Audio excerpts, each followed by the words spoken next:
something unusual to say. Good morning from Oxford, Mississippi. It's a Kids Day at the Pavilion at Ole Miss, and ESPN and the SEC Network proudly present this in-state battle between the Southern Miss Lady Eagles and the Ole Miss Rebels. Hi everybody, Seth Austin alongside former Ole Miss Rebel Lindsey Roy. Lindsey, these Rebs, 6-game win streak, perfect record at home, but these in-state rivals just down the road in Hattiesburg are going to try to change all of that this afternoon. That's right, and oh my gosh, if you're an Ole Miss Rebel and you can't get excited for this, something is wrong with you. It is loud in here, it is crazy, and you're playing an in-state school. This is where you get crunk and you get another win for the record going forward. If you love point guard play, this game is for you. There's two good ones on the floor. For Ole Miss, it's junior Alyssa Alston, coming off of another career-high 27 points against South Alabama just 3 days ago. She's really running this offense effectively. She is. Ole Miss missed her early on this season. She was out with a shoulder injury, and my gosh, the girl has come back on fire. Such an asset to this team. Look here at her assists per game, third in the entire SEC. Points per game, 15, 4 rebounds, even being at her height. Takes excellent shots, over 50% from the field goal and 50% from the three-point line. Yeah, she's going to be going up against Shantae Hales, the sophomore from Quitman, Mississippi. She leads Conference USA, 5.5 assists per game, also scoring 14 points per contest.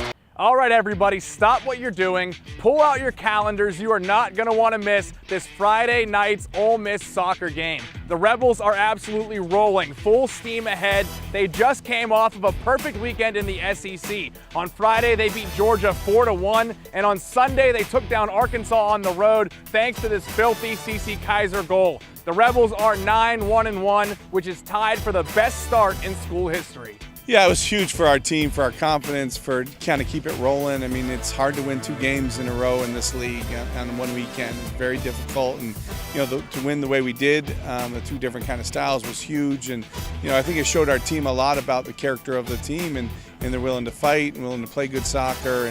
And you do those things, you can give yourself a chance to win. To come back with 2 back-to-back wins in a weekend really gets our confidence going.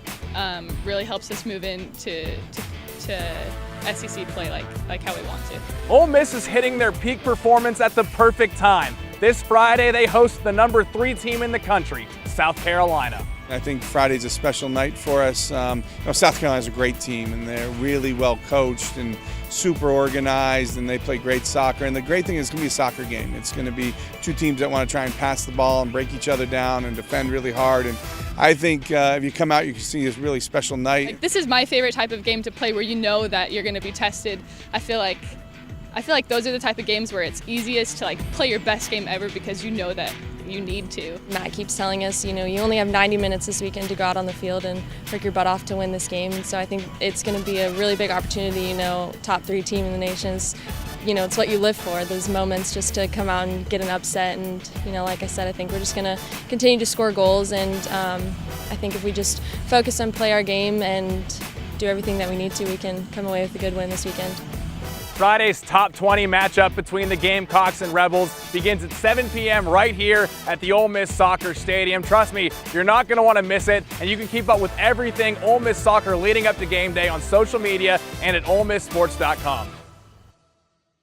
The number 1 team in the country remains unbeaten, and that train just keeps rolling full steam ahead. Hi, everybody. Seth Austin alongside Brittany McLaughlin. Florida taking down Ole Miss tonight in straight sets. The Rebels really put up a fight, but in the end, Florida just too much. They did. Florida is a team that's capable, and something I said at the end of the broadcast, if you caught that, it's not that these other teams that they're playing are incapable. It's that Florida is such a balanced team, and they've got longevity. They can go the distance. They can outlast. They can scrap, as we saw in the first and a little bit of the second set, but then they can just muscle on through and topple over teams pretty easily. Yeah, if you got to watch tonight, you got to see one of the best players in the country, and it's really not an exaggeration by any means. It was Ramat Al-Hassan, number 1 in orange, was just absolutely fantastic. 20-plus kills tonight for the Gators, handling business. Really, Ole Miss had Florida in the first set, and then it was just set after set to number 1, and she took over.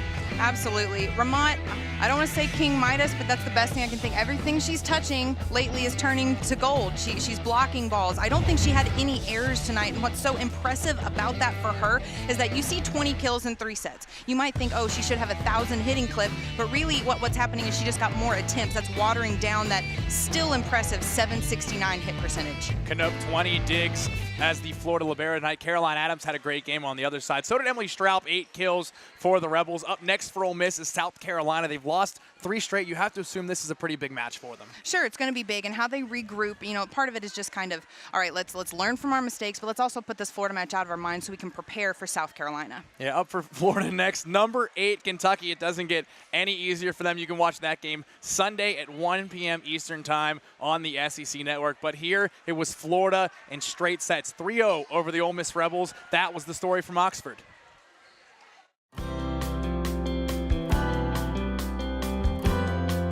I'm joined by soon-to-be senior Bella Fiorenzo, and she just finished up her final spring season with Ole Miss. How surreal does that sound to you? It's pretty amazing. I remember being here my freshman year and being told that these 4 years were going to fly by, and just thinking that I'm about to go into my senior season seems really crazy and a little bit unbelievable. But I'm just looking forward to it and hoping that it's going to be my best year yet, and just really excited because I think we have a great team coming together. Well, you, by all accounts, had a very impressive spring, taking on some tough teams. Give us your assessment of how the spring went for the team. It was awesome. There was a bunch of individual growth and also a lot of team growth, and I think that's what showed the most. And the coaches brought it up a lot. They were saying that they would tell us, you know, these critiques or things to work on, and we would take it and work on it, and then you could see it in the games that it was really showing. And I think there are a lot of times where we would play and we would look back at film and we could point out these things that we had worked on in practice, and we were seeing it come together in the games, and that was really cool because it just shows that that hard work is paying off, and everybody was very receptive and just kept getting better and better. What do you see as the potential of this team? I just think that with this spring we finally clicked. Like, it was this kind of easy, like, just connection that we formed, and when we were on the field we just knew each other's movements, we knew what we were going to do, we knew where to pass, like where to look for the ball, and it was very like cohesive, and I think it just worked really well. And I think that when we bring in the new freshmen, they're just going to fall into place and they're going to see our standards, and we're just going to hit the ground running, honestly. You were voted as a team captain. First of all, what does that mean to you, and what do you think you bring to the team as a leader? It's obviously a big honor to be given like that trust, and to know that the coaches and my teammates look up to me as a role model was really humbling, honestly. I think that I kind of have a unique perspective because I started off here and I was fighting some injuries. I came back from knee surgery, and I didn't have like the easiest path. I wasn't always a starter in my first couple years. I had a lot of ups and downs, and I think that that gives me like a level of relatability to my teammates because I've been in all these different situations.